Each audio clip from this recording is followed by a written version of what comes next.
All right, a bright afternoon to you out there, all our viewers. Thank you for joining in Matters Arising. With me today is Ishaya and Malamokafo. Welcome, guys. Thank you. Thank you. Ishaya, you've not been here for a while. Nice to see you. Thank you very much. All right. Your smiles are very broad. They are encouraging. In spite of the political and economic hope. Renewed hope. It may be the other way around. All right. Okafo, what's happening in Anambra? The Obedient General and the Obedient movement in Anambra are suddenly is it discarding or removing their support from Obi? Well, it's a self-declared obedient, but more important, let's just say Anambra obedient. If you look at what he is saying, detaching emotion, you are going to find a lot of things in it. Azodimche, or I is called, is the leader of the Obedient in Anambra. He says the Obedient General worldwide, but I think that's to him. Yeah, that's to him. Okay, but more seriously, he said that about 80% of the Obedient in Anambra have decided to vote Soludo, simply because with the job they believe that Soludo is doing, that they don't need to interfere or kind of interrupt that progress because of partisanship, because Obedients are not loyal to any party. And he goes further to let you know, good governance, that it should be saying that some Labour Party, has gone ahead to endorse Dr. George Moralo, who you can even he has not just Labour Party. Yeah. Obi himself has endorsed. Obi is a Labour Party member. Okay. So you don't get it wrong. Yes. So that endorsement is in line with partisanship. You can't expect because Obidients is an umbrella for many people from different political parties. So you don't expect a Labour Party person not to endorse and recommend and campaign for a Labour Party candidate. That those are based on partisanship. You understand? But that Obedient as a movement where he represents, which is that you understand is different, that Obedient are able to endorse good governance wherever they find it, that it is not meant for blind followership or any kind of a party loyalty. That is exactly what he's pointing out. Okay, sure, let me come to you. Now, beyond blind followership is the fact that one of the biggest critics of Obi is the present Anambra State Governor. He has undermined his effort to develop the state, and not just only that. He's talking about good governance associated with a person, not with a party. But what's coming out from Anambra State doesn't look as if they are good governors. Of course, everybody has their own telescope to look at what's right and what's wrong. Do you think that because Obi started this thing about Obedient, not in one party, but in every way, but there's something like as if there's something wrong between the Obedient and Obi? Well, thank you very much. I think very clearly that looking at what had transpired in 2023, yes, you find out that it was a kind of a movement, and it was like a storm that just came up, and then we're looking for how to change the government of the APC then. Yeah. And the permanent in life is changed. Now that after the APC have won the election, if you look at it critically, APC have decided to make life very unbearable for other parties, and everybody's being careful. Am I going to be in the Labour Party?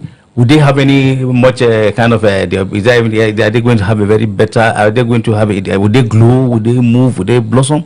And that is why you look at it. They're running away to say, let's see how it goes. But however, politics is just a matter of you don't know what politicians are the most in Nigerian politicians are the most determined people in life. You don't know. You may be shocked that Soludo have gone to meet Peter Obi, and they struck a deal under the need. Nobody will see them, and because politicians don't sleep, they don't rest. You will see somebody like what Wiki told somebody that I'm a politician. When this man went to see him, was the Labour Party chairman. When they say they saw him with him, yes, yes, I'm a politician. So you see, that's Abure. So something must have gone under, or maybe they have seen that look, the waves is there. there's no way Labour Party will be able to make any headway. Those that won under the Labour have they come to APC, because most likely maybe they had the issue of there's a kind of they've cajoled them or they coerced them to go and join the party. So one thing is you understand politics. The more you see, the less you understand. So there are tendencies that things are not the way when we read things like this. We begin to say, no, this one I'm not going to, but you'll be shocked that sometimes I'm going underdog, and you will know. So that's one thing with Nigerian politicians. We are not straightforward. You can never determine what they will do next because time. by the time they go and meet you, and then money exchange hand, tomorrow you find out that you sing a discordant tongue. Okay, I'm beginning to think that sometimes the things you say come back to you. Yeah. Now, the reason I said that was that during, I think, the Edo election, or so, before that, I can't remember which election practically, Obi said Obidient has spread across all parties. Yeah. Don't you think that's what's coming to haunt him now? Well, you won't use the word hunt. Stating the obvious is also not a lie, even though you think that politically he shouldn't have gone that way. He should have probably canvassed that all obedience go and register with Labour Party. That was immediately after 2023. Yes. That would have been politically more correct for him to have taken hold of Labour galvanize Party. Labour Party, By now, exactly. his base would have been very strong. Rather than say, "Oh, we are scattered everywhere." Tell, "Oh, we are everywhere, but let's come to a place." Yes. That could be more politically correct. But again, nobody knows what future of that would have been. We can only speculate because we didn't do it, so we don't know how high it would have been. So maybe it could have also angered some people who would never want to be associated with Labour Party. So, but that said, if you come into this, you are not going to fault Azom Chimney or that name is Azom Chimney. Yeah. You can't fault him completely because how Labour is moral. Dr. George Moalo's background is from AMPP. I think it was the first publicity or something. He served from AMPP, APP to AMPP to APC. I think he was even auditor, internal auditor or something for APC. He was appointed in 2019 to head the Nigerian Inland Waterways by President Muhammadu Buhari. His background is just an APC. Dr. George Moalo is essentially an APC until recently, maybe out of political calculation, knowing that if I could hold Labour Party ticket and Peter Obi comes to campaign for me, certainly Anambra will go agog. Azom Chine is saying no. Obedient movement, though we gave Obi 90-something% in Anambra, it doesn't mean we are blind voters. We are going to wear you. We are going to see. We see beyond party lines. We see beyond endorsement. Our votes are strictly in synchrony with good governance. Relatively though, even though you do not think Soludo has been doing wonderfully too well, they are still going to weigh, life. Because I'm trying to about do I use the word lesser evil or less? Because I'm trying to look for what Soludo has done exceptionally, knowing also very well that insecurity is ravaging the state. So the basis for supporting Soludo that's why it's a relative thing. You can be rest assured Obi is not going to go back to run for governorship. You could be rest assured that if it was Obi that was running against Soludo, nobody's going to vote Soludo. It's a matter of different thing. Nobody's going to vote Soludo. So it is anytime you see people choosing this versus this, from this is. Which one is weighing it? The one that we have tested and the one we have not tested. That's right. And they don't want to test a new one that. So going into the idiosyncrasies, what is it that they have done? Especially Moralu is essentially an APC person who has become a Labour Party person. They want to catch on the right. Go to his records. They are all there.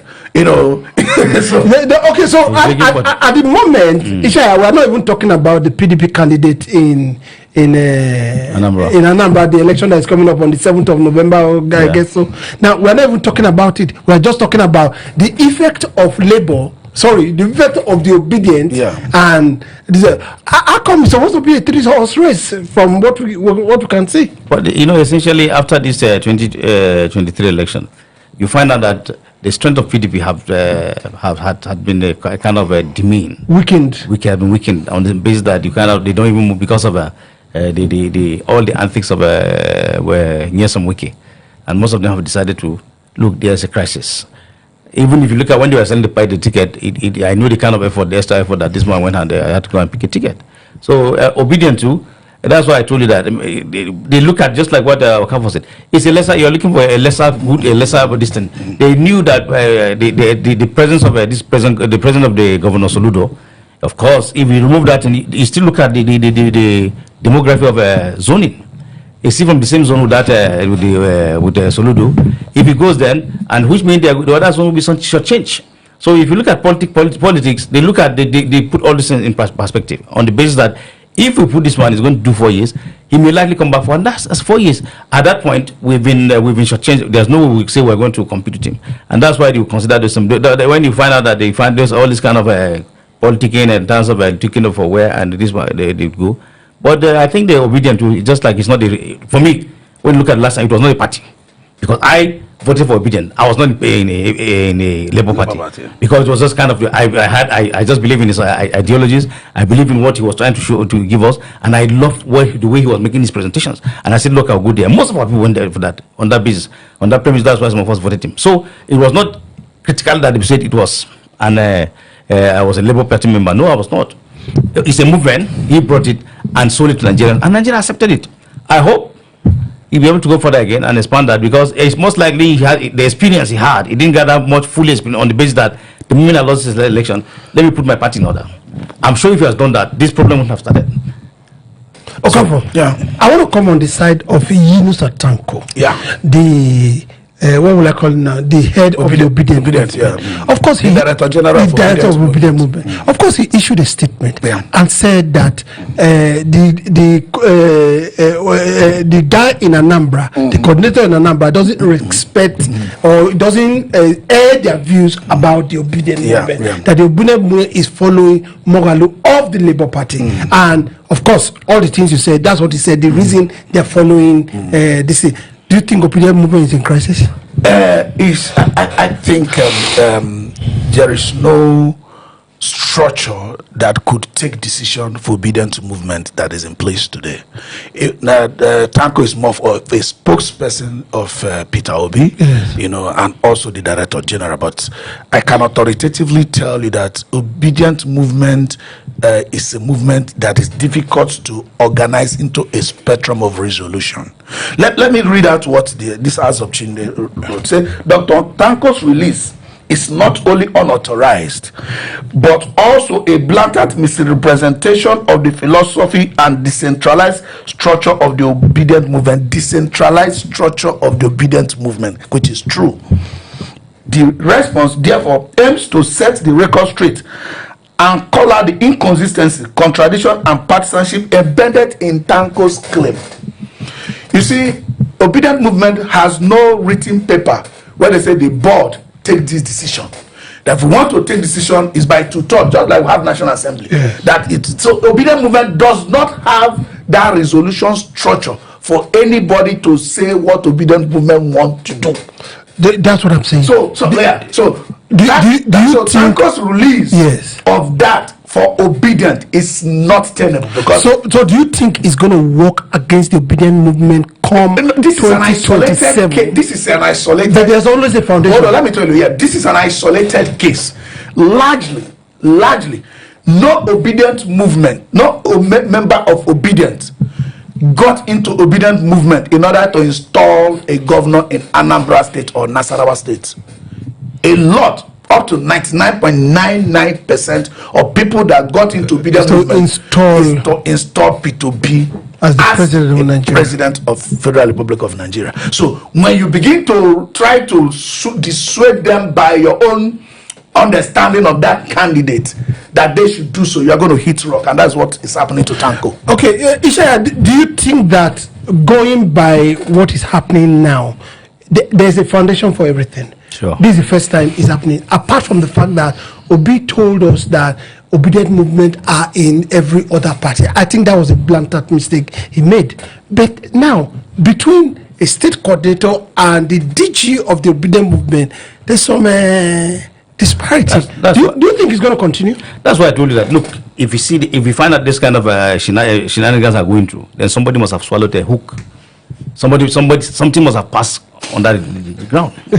And that's the truth, because there's no way what's his name? The Mogali, the guy that spoke for the the Obidients general in Anambra State. I'm sure something must have happened, because if there's a kind of loyalty in the party, because the point of Tanko is speaking from the point of the Obidients movement, Obidients, and the point of loyalty to Peter Obi, which of course still there. And this one again is trying to go the other way. You know that something is going wrong, because I have studied politics and I've known them very well. When you find that somebody is making a discordant tune, something that must have passed to the party. You find out you have a good friend today. You are together tomorrow. You go and turn back and say, no, this is not what I said, this and that. Or you go and ridicule. And then when you begin to go and make a kind of investigation, you find out something must have passed through the water. So then once you swallow that hook now, there's no way to come back now. Because by the time you want to pull it by force, then you are dead. So the problem is, I think we should, what exactly do we want as a country? Let us be more loyal. Let us be committed in doing what is right. If I am loyal to a party, I remain on that party. Whether we lose, we stand. Whether we win, we win.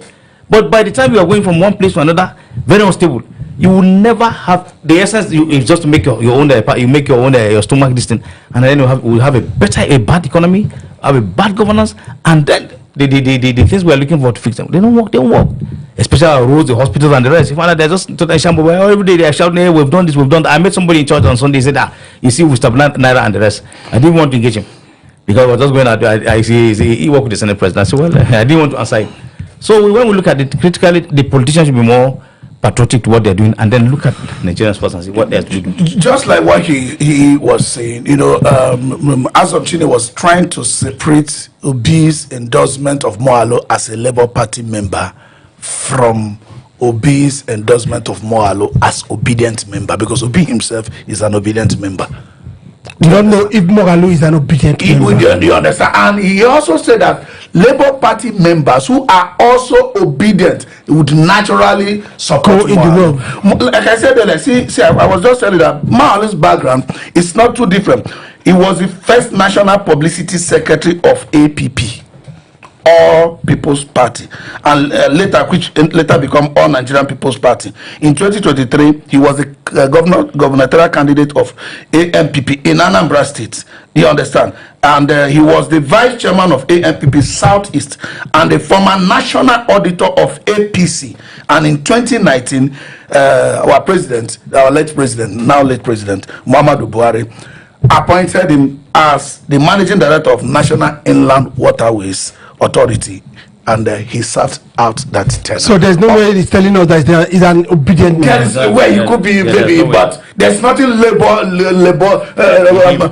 They say that's what I'm saying. There's nothing to labor or obedient any of them about him that Azom Chine will be feeling guilty of having betrayed a labor person. So just like he said, do I fling to Moalo or do I fling to Soludo? You know, when, sorry to digress a little, in your state, when I swear and co were, going to court and all that, I said from the report, when they were saying APC bought vote or whatever, I said we also had report that PDP bought votes. So it's about everybody buying more than me. Yes, so you don't go to court that somebody bought more votes. And that's politics. More than you are able to buy. That's Nigerian politics. So you are eating more than me. Yeah, so if you can read more than me, I mean, that's not the basis of what we are saying. Because everybody reads. That's okay, all right. I wish we can talk more on this matter, but our time for this topic is gone. For the first time, APC are agreeing to the fact that their voting power or the voting numbers they have gone down. It took the former governor of Lagos State, Raji Fashola, and former minister of works to say that I think they are coming to the truth, especially for the fact that they were defeated in Lagos. Now, a stakeholders meeting was called, and they told them that let's come to reality. Our children are not bringing more, because they complain that the reason that the vote has dropped, or the voting right or ability has dropped, is because of the Gen Zs that they have. And they said, what of all our children? They are all Gen Zs. Why are they not bringing people in? Okafor, let me start with you. Yeah, this is the kind of crisis that Republicans was facing before this Donald Trump election. For a very long time, Republicans were not able to win majority votes. and all the cities where you have young people are always voting Democrats. You know, prior to Donald Trump winning, we know that there are too many things that contributed to Donald Trump winning. A lot of people say there was no way a black woman would have been the first female president of America. That was not going to work. That is beyond, real competition. But blacks voted against that too. Yeah, I mean, of course, I mean, there are a lot that is involved. So, but that said, you find out that the Republicans were only winning in the villages. They're only getting old Texas region. Yeah. So things like that. So if the new people are coming and your messages is being abandoned by the young one, you don't change your tactics. You change your message. You change your programs. You change what you're doing. It means that the people that wants to take after us do not believe what you have done is correct. He asked that question. He said this is the time to be honest with our results. Granted, it's just unfortunate that he focused only on winning votes. The outcry was that our votes are dropping. Yeah. Not that Nigeria is moving backward in terms of development. No. The other, I just came back from Delta State this afternoon. I was passing, through the roads between Asaba and Abo, and I almost wept. That highway was like very sweet. Dual carriageways. It used to be 20 minutes, just 25 minutes maximum, about to Asaba. You can spend 10 hours there. So the other day we were in a trip together to Kaduna on the road journey from Abuja. Terrible. So is Nigeria moving backward? I wish, just so I don't digress, I wish the way Fashola is so passionate and emotional about APC vote dropping. APC is struggling to win. I just hope he's passionate about Nigeria struggling to measure up with other countries. They just released names of countries that are growing fastest in Africa. We are not even among. We're not even talking about per capita income again. Let us even grow. Even though after growing, one man we decided to take it. Let us even grow. We're not even talking about per capita income. So Nigeria is moving backward. So there's no way youth will resonate with the people who were in charge, who has made our country to move backward. Our vote should, as a matter of fact, represent what we have done. And I hope that their solution is not going to be how to just kind of make the youth, because he said you can go to schools where people will join APC like they join every other club and all that. I just hope their plan is not to see how to increase the vote in 2023 without actually increasing the development that naturally drives the vote. The enthusiasm he talks about, the enthusiasm is inbuilt. It comes from inside. I can't control it. You can't legislate the heart. I used to say it, that you can hire 2 police officers, give them guns to go and tear gas to go and quell riot. One will decide to use the gun, another one can decide to use the tear gas under the same circumstances, under the same law. A lot of all we do is from the heart. It comes from the heart. And now, let me turn to you, because let's take some experience. People like Fax. That's Fax. I don't know if you know Fax. Falano's son. Yes. People like Fax. People like Mr. Macaroni. Yeah. And the major influencers, youth influencers in Lagos, all were rooting for Obi during the last election.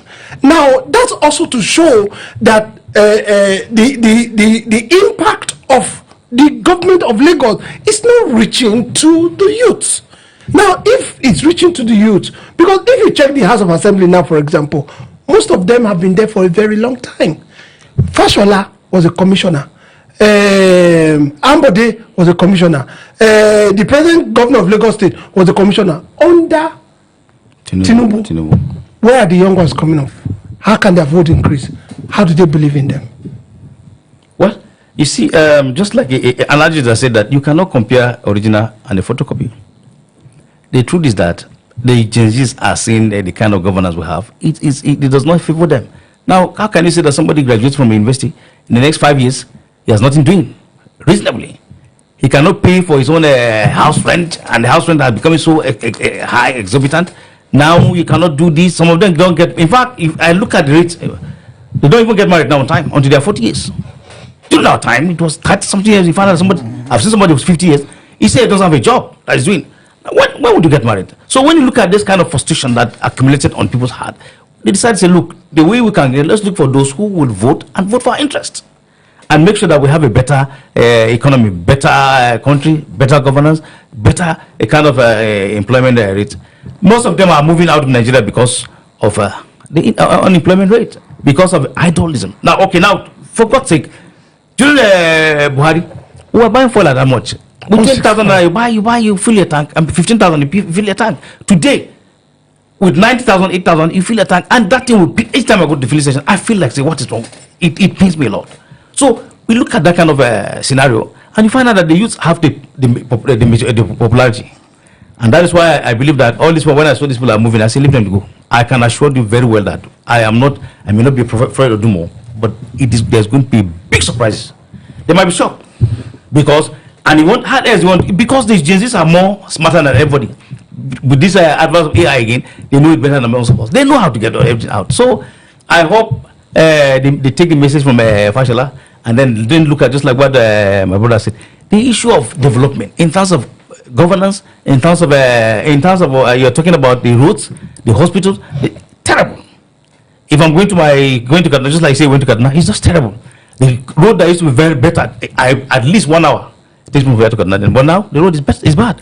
So if you look at the southeast, some of the southeast road, then the south, the roads are not too good. So when you look at those kind of distance, how else you see, you look for who will do the right thing for you now, who will give you a job, who will give you food. Okafor, he's suggesting that they should try and reach out to the Gen Zs through family lineage. That means our family, our children are all Gen Zs. But is that the only way all the Gen Zs want to? Because some of them are quite exposed to what has become a global village. I can easily, literally look at what America is without not going to America. So do you think they can reach the youth that way? Fashola, which is natural with human being. Yes. Fashola is among the elite. Yes. There is an adage in my place that you watch a dance from where you're standing. So Fashola is seeing Gen Z in his children. He's seeing Gen Z in commissioners' children.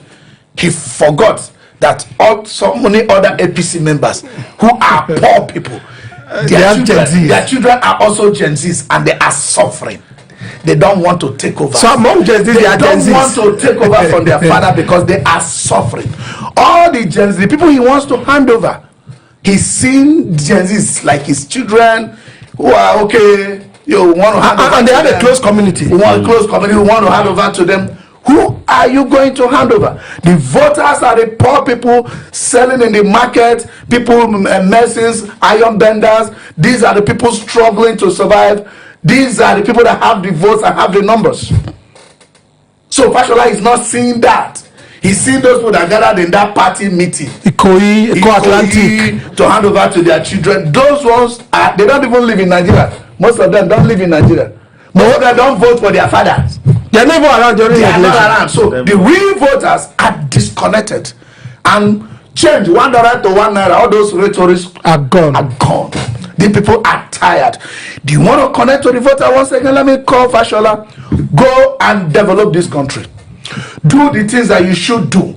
The people will see it. Like I just gave an example of passing through that road. I know how it has been from when it was a single lane to when it was dualized under when it was Minister of Works.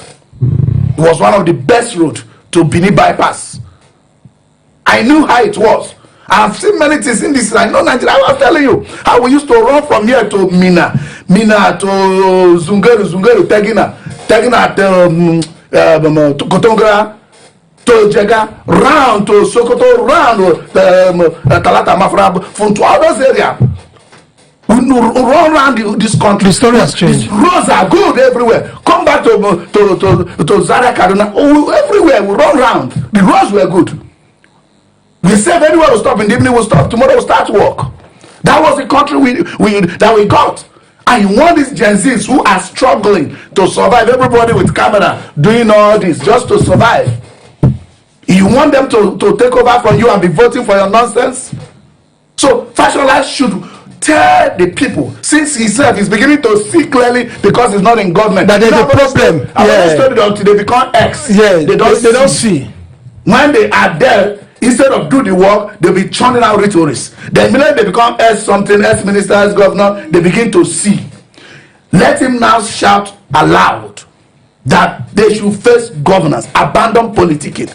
The poor people are not going to inherit APC. You go to school, start opening APC club. Then after APC club, they go home hungry. When they graduate as APC club member, they become unemployed. Like he has said, it's not sellable. Lastly, on this segment, we see India 900 million registered voters. Then we see 600 million come to vote. In Nigeria, about 90 million registered voter, not up to 20 million voting. That's appalling, because the people are tired.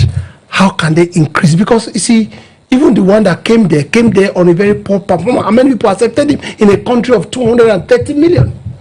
So this registration they're doing, most of these things they're saying, they are the one in government. How can they have to bring it to pass? Well, I think the way you're saying this thing may be different by come 2027, because everybody must want to take his destiny in his hand. We went through difficulties, through health, through a lot of do I say austerity? The poverty rate has become so high.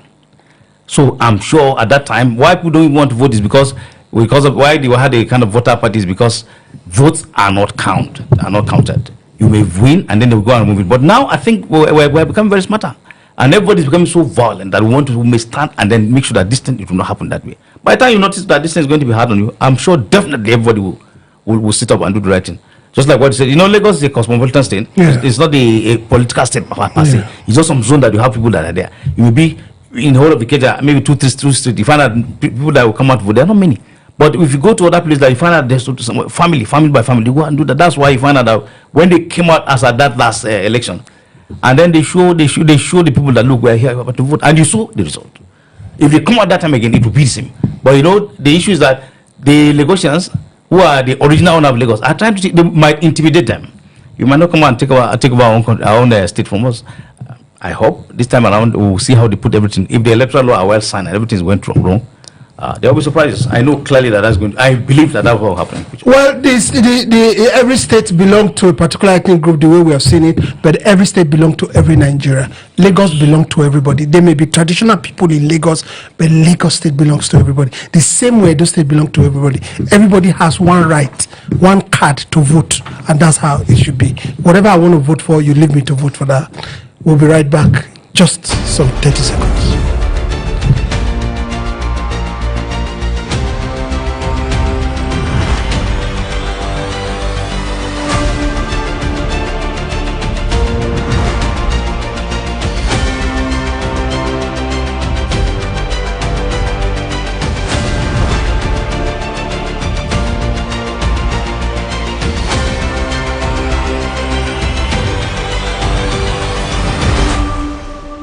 At the beginning. Yeah. All right, we are back. APC in Bayelsa State. Yeah. PDP in Bayelsa State. Governor 3 partyless. The Constitution doesn't provide for a governor or an elected member in Nigeria being partyless. How are they handling it? How come nobody has come up to say that we can be partyless and institute an impeachment stuff against Governor Diri? Okafor. Nigeria is beginning to, everybody is beginning to look at the people as conquered. They don't even, we act like we were never interested in democracy, like it was forced on us. That's nobody's fighting for it. And if you go back to Bayelsa, it appears about loyalty to Diri, loyalty to Serake Desen, loyalty to Sylvia, loyalty to Lopobiri. This is just what has ravaged our people, simply because they want to survive. Nobody wants to think about the survival of the institution or the state. Yes. Obama used to say that if you don't fight for democracy, there is a very fragile kind of government if you don't fight for democracy, it's going to go extinct. And that's what we are seeing. But the deceptive part is that democracy is a very expensive government. We spend this money, passing through elections, doing all this, and at the end of the day, we don't get the benefit. The Constitution made it clear. 177C made it very clear. You have to belong to a party and be sponsored by a party to be qualified to be governor.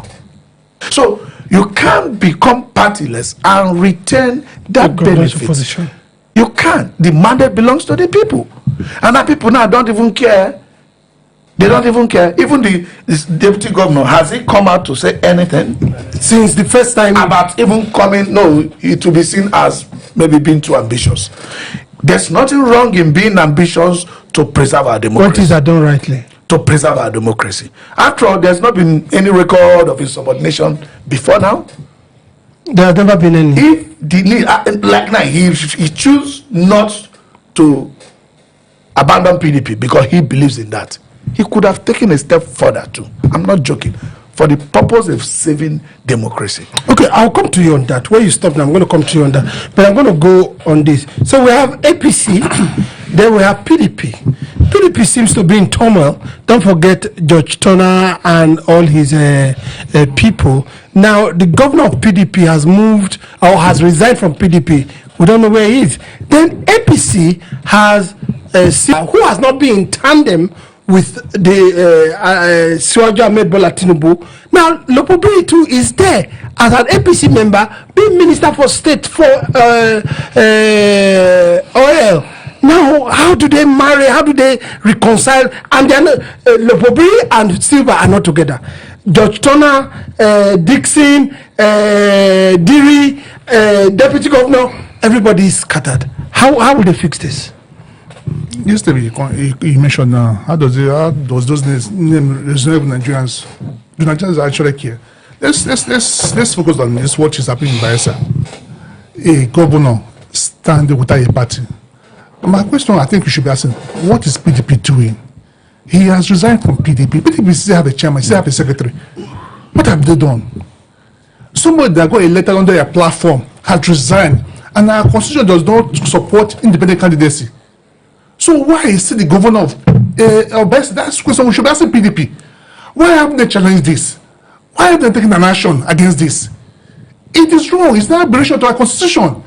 We should allow this to stand. And until somebody stands up and speak up, it will continue. It's almost 1 week. Somebody is governing a state without a party, and the state is still calm. And key players in the state are still calm. It is wrong. Why do you think is delaying to go to APC? See, APC, they have their own wranglings, their own internal. That's what I'm asking. But this is showing that even the community is not smart. He don't just resign and create a vacuum. He just create a constitutional problem for us. He should have waited for APC to resolve the problem before he jump ship. You see, the other day at the courts, the national legal advisor to PDP had open quarrel with the national chairman, acting national chairman, as to who should get them a lawyer to represent them in a case, in appearances, to get the appearances, to secure the appearances. You see a substantive national legal advisor involved in that, but a former national legal advisor to PDP, Mark Jacob, is citing a constitutional void being created in Bayelsa, where a governor has left PDP. We are yet to hear from the substantive national legal advisor of PDP. Meanwhile, he was at the court quarreling that a legal advisor, advisor that advises a chairman, has power to engage an external person, entity, to carry out a job without the chairman being aware. So you begin to wonder, this democracy, was it forced on us? Do we really realize what we are doing? How can such thing be happening? We haven't heard from the national legal advisor. We haven't had anything official from the national. Well, PDP, of course. Let me read section 177 again of the Constitution of the Federal Republic of Nigeria. A says, it starts like this: a person shall be qualified for election to the office of governor of a state if these are conditions. A, he is a citizen of Nigeria by birth. He has attained the age of 35 years. He's a member of a political party and is sponsored by that political party. And D, he has been educated up to at least school cert level or is equivalent. So these are subsisting conditions to be qualified to be governor. So you can't be partyless. So by being partyless, you are no longer a governor. That's the truth. Let me be honest with you. We are not trying to call Asiwaju into anything. If there is anywhere, I think there's constitutional lacuna where Asiwaju should have even waited, not in Rivers State, it's in Bayelsa State. I must be fair to you. Except because the anticipation that he's preparing to come to APC. Not in Rivers State, because I didn't see this security in Rivers. Yes, certainly what you see from behind the light is different from what you are seeing under the light. Certainly, Asiwaju with the security apparatus would see more in Rivers State, because they are standing on a particular position that you are not. And naturally, the power to also be proactive, is on them. But let me ask you, Silva, Lopobiri, Diri. How are they going to blend? Because it doesn't look as if they will be able to blend. And that is why he didn't move immediately. So why did he resign? That is why he didn't see. Let me tell you, they also miscalculate at some point. That is why he didn't move immediately. Because the people were there. APC wasn't an empty house. APC wasn't an empty house before. Just like you cited, was holding it. Just like you cited the data the other time. Yeah. You can't mention APC in data without mentioning Omagege. Yes. It's like that across Nigeria. Even where even the states where they don't have the governor, they still have presence, because in the last 10 years they have the president. They have been there. The president keeps the local breed alive, even though the governor is from the other party. So that's the mathematics you're seeing. You answered it. Now the PDP that is not coming out, don't you think the fundamental problems that PDP still has not gone? Like therefore I said something. I said PDP is like the demons that are following it has not left. We all know the truth that the issue PDP is currently having has not been resolved, and we don't know how they're going to play. How it's going to play out in the future. They say a day is too much. Is quite a long time in politics. PDP issues, we know where it's rooted, and until they unroot that issue, it's not going to get away. Somebody wants to solve PDP, not because he wants it to keep it for himself. He wants PDP not to be involved in this next election. He has said otherwise. Minister of FCTs have said it, that he's working for Asiwaju. And he's the stakeholder in PDP. If you're in the same ship, you have done the same. The only way he will help Asiwaju is to stay in the in-house and fight PDP. And the enemy is within. It's more powerful than the enemy outside. But it's within. So what he's doing is what he's paid to do. So until PDP hold their convention and elect new leaders, they're not going anywhere. And these people are working overtime to make sure this convention does not go. And that's the game plan. Okay, just quickly, just to mention, Okafo. Yeah. The elders in PDP are crying that Wike is disturbing them. Yeah. I remember when we were growing up, if you went home and you tell your mother that John slapped you, John, your mate, the same year, you were in the same class, and you are crying, you go to your mother will beat you first. What if it's not your mate? Because we cannot be their mates. No, because they are in the same party. Some of them were governors together. It's not their mate. Times with that number. Wike is not their mate. How could someone that contested to be president and lost in the primaries, he juggled to be VP, he didn't get it. He didn't get it. Almost after the election, he started working for APC government. How did that person get the power to hold you to ransom? It's simply because you are scared to teeth. You think two of you are not equal. He has shot his course. The day he started working with us, we take a resolution from PDP as a party for power sharing or serving in an opposition government, or you can have a unity government. Without that being negotiated at the neck level of PDP, that We are going to form a unity government, and we are going to send social person to serve in this government, and Wike's name being put forward officially by the party at the national level. When he does that, anti-party would have come in place. All right, I will hold you right there. Your opinion on this. Wike is muzzling everything in PDP, and the elders in the northern region are crying that Wike is stiffening opposition and not letting them stand. Instead of them to stand and fight Wike. They're going to cry more because they had the opportunity to correct this injustice because the party didn't do it. As I said, when this happened, what did the PDP do? They allowed it. They let it first time. They let him grow. Let him become so powerful that they couldn't control. Wike is a smart politician. Let's not forget that. When he was nominated for ministerial appointment, he said something. He said, "I told my governor is a PDP person." No, he even wrote to the PDP. So they indulge him. They're trying to placate him, make him happy. Well, they were empowering him. At the point, PDP wanted to strike. If you can remember yesterday, we came to court to stop PDP.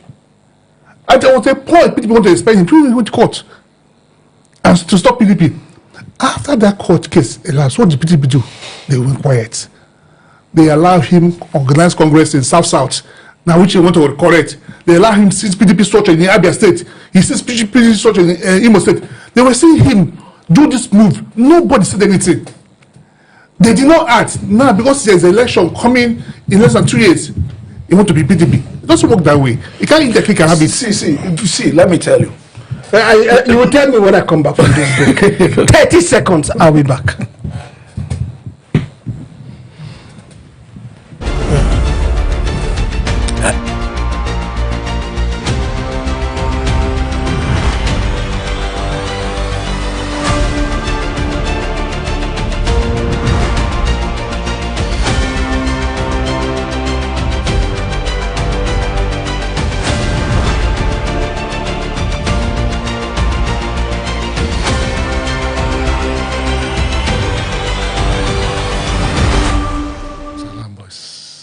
All right, we are back. You were about telling me something, Okafor. Yes, if you look at the recent history of PDP, Wike as a governor has always been there for PDP.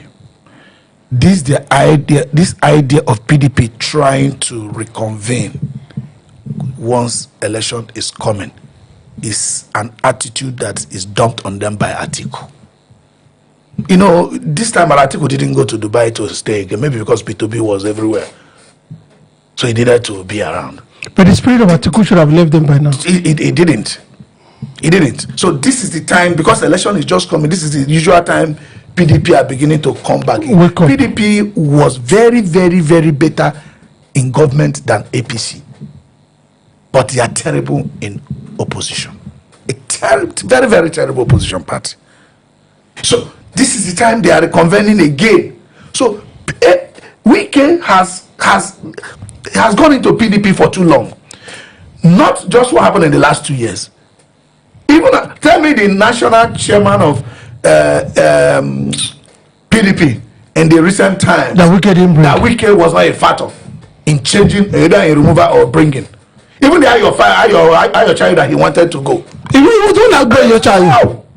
So this, they are just waking up too late, and I just hope the events, coming up with this convention says true. It's because Judge Omotosho has said that everything should remain in status quo until the case that is coming up. That they felt that what's his name, that his signature was forged. He said everything should remain as it is. So let's just hope they scale the hurdle of this convention. Then the PDP can be alive. PDP. Yeah, PDP. The elders, northern elders are crying, we can beat us. I think you are getting it wrong. Okay. The northern elders are not crying. Okay. But they are standing up to Wike for the first time. Okay, let me read it for you. Yes. Hold on. Yes. PDP northern elders to Wike. Yes. You want to wreck our party? Cripple opposition policies? That's what they are doing. That's your interpretation. They are saying that, look, we know your antics. We know where you are going. but we are prepared for you. When did he start the antics? Well, that's a matter for another day. This antics has started 2 years ago. Yes, far beyond 2 years ago. Exactly. Like he said, because Wike was instrumental to bring in Uche Sekondo as chairman. Yeah. He was instrumental to bring in Even before Sekondo. He actually started from Sekondo. No, he started from Alimatu Sharif. Whatever. Okay, well, so you can see now the issue of the Northern Elder Forum. To me, it is a wake-up call, on all PDP stakeholders and those who still love PDP to say that, look, we have been docile long enough. It is time we stand up to this monster in the person of Nyesom Wike. He is not the owner of the party, and we cannot afford to fold our hand to see him destroy our party and by extension destroying opposition in Nigeria. And what it means is also a wake-up call to all Nigerians, because PDP is the symbol of opposition in Nigeria. Once it's destroyed, the opposition is destroyed, and that means we have accepted one-party state. That is why I said the wailing of this Northern Elder, yes, it might be looked upon as crying. I'm very happy you call it wailing. We wouldn't be seen as crying, but it's a wake-up call. Okay, let me show you. We just discussed not too long ago about Bayelsa State. Yes. The PDP as a party have not stood up to say anything about it. And you say, is it Wike that is disturbing them there? I was listening to Mr. Kafo or Malam Kafo when he said, and he gladdened my heart, a city legal advisor who is challenging his boss, or who has the power to hire a lawyer, external solicitor to defend the party in court, is unable to interpret the law to say that yes, we have issue in hand. Our mandate in Bayelsa is at stake. Let's go claim it through the court because I am the legal advisor. It took a man who has said before, who is resting at home, to let the world know, to let PDP know that this is the step which we have stated here before. Is Wike on that very first day we said they should go to court. Have they gone? Is Wike the problem of Bayelsa in PDP? Well, that's why I'm telling you that what they are doing here is they are willing. Well, I use the word when you say they are crying. No, exactly. So you use a tougher one. That's why I've stepped up to the tougher one. You see, Bayelsa is an interesting state. Like he also mentioned, which we have also said before, it's giving in Nigeria a constitutional, challenge. It's a new text, a constitutional text. Is there anywhere in our constitution where a governor can be partyless, waiting for the ruling party to accommodate him or not to accommodate him? Well, we have to see, like you always say that those who are ruling us today, they don't rule by the constitution, but they rule by their whim and caprice. Their will is what the law is. But who will stand up to them? That's what I'm coming to. Nigerians have to stand up. Bayelsa need to stand up. Okay, Okafor. His suggestion is that Nigerians should stand up, but Nigerians are not crying yet over PDP. PDP, Northern Elders to Wike, you want to wreck our party. They're the one crying. No, they didn't stop at there. But you said you want to wreck our party. I want to destroy the opposition. Underline that word, destroy the opposition. Crying. They're the opposition. Yes, so when the opposition is destroyed, is it only the PDP, Northern Elders that get to suffer it? The face we see now, right, is PDP as an opposition. Yes, I agree, but are they the only one that get to suffer it? Okay, let me be clear. Because you said Nigerians are not crying yet. Let me be clear. There's no doubt that you can't remove rhetorics and narratives from politics. Yes. That Wike is trying to destroy PDP or is trying to stifle opposition, he has said it. He said, I work for the president. So anybody not who supporting he said, you want me to empower my enemies? So he has said it. So you coming to probably repeat what he has said is not standing up to him. I think standing up to him is putting up those measures that will make him unable to achieve those things he's set out to do. In the last 2 years, Wike has not, I don't think he has fought hard as to where his loyalty lies. Even though people felt in the last 2 weeks that there is a little crack because he was probably someone he wanted to be INEC chairman wasn't the person taking, or maybe one or two things, and the show were also coming out to say, where you bring the money, where you take by house for so things. And the guy, calm down later, and all those stuff. The name show would never come to his mouth. So apart from those flickers, Wiki has never, he said, on your mandate to start. Jacoban. Your mandate to start. So he didn't joke, right? He wasn't playing. He's serious about that. So coming to tell us what every Nigerians know, to me is not really a strong stand from the Northern elders. I think at this time they should have just said, okay, we are with the convention, and look at the candidates we are backing. Look at somebody we think will lead us here. If you think you have 6 heads, come and stop this convention. Let's see. Let us see that we'll be here live. Those are the kind of words we want. You need to talk tough. Now that we know what you're doing. Every Nigerian know what we can do. Do you really hide what he's exactly doing? Do you remember 1999 during the Twin Tower bomb? George Bush stood up and said, we will bomb them. He said they will run to the mountain. We bomb the mountain. He said when they go to the hole, we'll smoke them out. This is what they say. Someone else will raise their children. Sometimes you always let out your arsenal. I believe strongly that the PDP, not all elders in PDP, they have a game plan. Okay, they don't need to say it in the open. Okay, but I can assure you that the convention we hold and new leadership will emerge in PDP, and that will mark the end of Wike and his aunties. It's like you're talking tougher than the Northern elders. No, I'm speaking their mind. Are you their spokesman now? Maybe they just hired me. The one other person that thinks that this decamping into PDP or APC will kill APC or will destroy APC or will sink APC is Senator Dino Melai. He said Obi didn't have any local government under Labour, but he pulled the strings that nobody could thought he could bring. He said even though you have 25 states under APC today, he said it doesn't mean that they are going to win the presidency.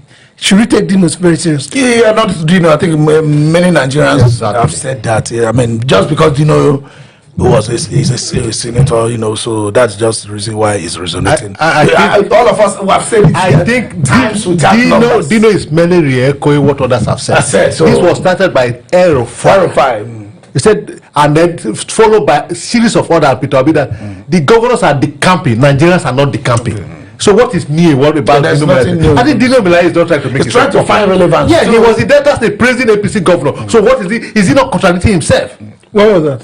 Last week he went for Hillary's father's funeral in Ikano East, and he came back and said, "Oh, Delta State, we must give kudos to the governor Borowori. He has turned Delta State to Where did he pass through? And the same road where our brother just passed through yesterday. You can't get to Hillary's village without passing through that road. Junction is impassable. So what is he talking about? Just the next singing praises of APC and coming back to tell us that the governor will not help. Between Igbodo and Onchubo, it's impassable.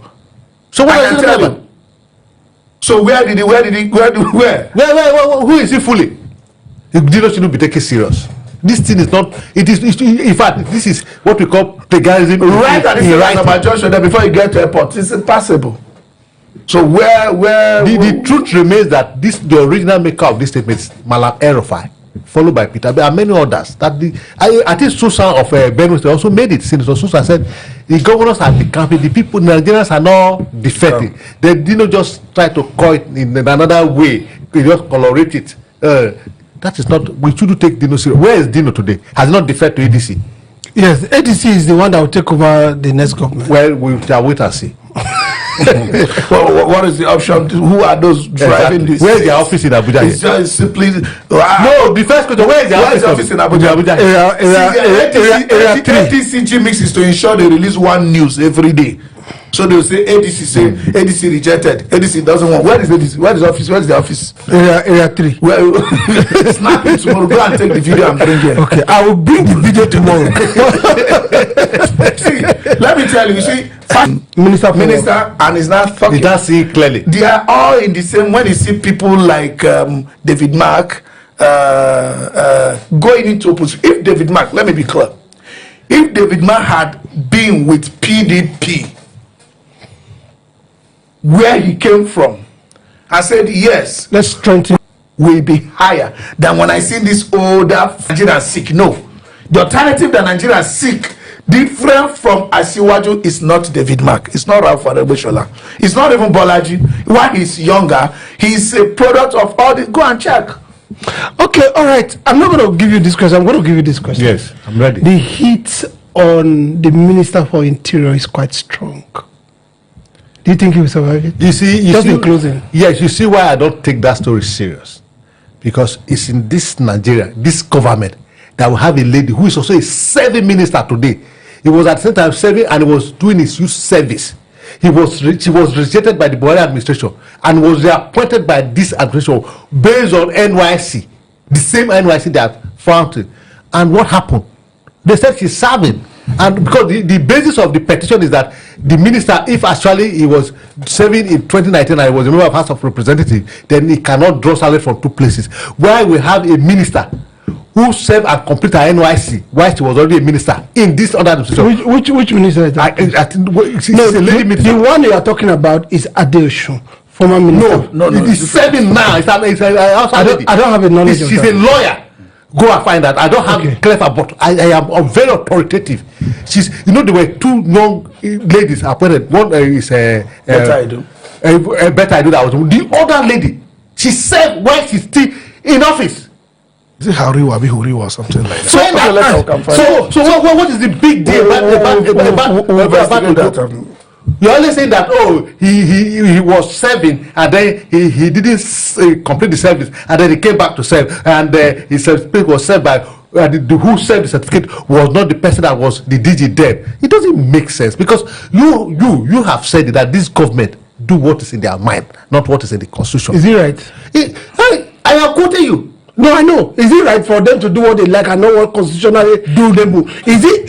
Hold on. Let me bring it to you. I will not hold on. Because this government do not uphold the rule of law. Okay, so you are faulting the government, but what the minister is doing, is he right? The minister is under which government? Okay, all right, you have said it all. All right, it's been a wonderful time with everyone today on Matters Arising. I'm sure you were able to catch up with Okafor that just brought us goodies from Delta State, and Philip that is supporting the minister. Am I correct?